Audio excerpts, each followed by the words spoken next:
அனைவருக்கும் தமிழ் வணக்கம். நான் உங்கள் வனசெல்வி அரவிந்தன். தினம் ஒரு திருக்குறள். 2வது அதிகாரம் வான் சிறப்பு. 13வது திருக்குறள். விண்ணின்று பொய்ப்பின் விரிநீர் வியனுலகத்து உள்ளின்று உடற்றும் பசி. வள்ளுவன் எவ்வளவு பெரிய ஞானி தெரியுமா? இல்லையா? ஏனென்றால் விண்ணின்று பொய்ப்பின், அந்த வானம் பொய் சொன்னா கூட, அதாவது மழை இல்லைன்னா விரிநீர் வியனுலகத்து. விரிநீர்னா மழை இல்லைன்னு சொல்லிட்டான். ஆனால் கடல் சூழ்ந்த இவ்வுலகம், விரிந்த நீர்ப்பரப்பை உடைய இவ்வுலகம். மழை இல்லைன்னா சுற்றிலும் கடல் இருந்தும் நீ பசியால தான் வாடணும் அப்படின்றத வள்ளுவம் அவ்வளவு அழகா சொல்லுகிறான். நீர் இல்லை, நீர் இருக்கிறது, ஆனால் அது உனக்கு பயன்படாது.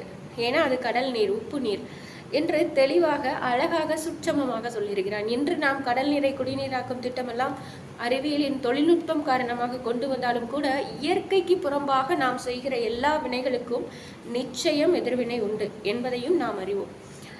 இந்த திருக்குறளில் வள்ளுவம் சொல்லுவது ஒன்றுதான். விண்ணின்று பொய்ப்பின் விரிநீர் வியன் உலகத்து உள் நின்று உடற்றும் பசி. அந்த வானம் பொய் சொல்லிட்டு அப்படின்னா இந்த உலகம் பசியானால் வாடும், உயிர்களை வதைக்கும் என்பதுதான். மீண்டும் நாளை ஒரு திருக்குறளில் சந்திப்போம். நன்றி, வணக்கம்.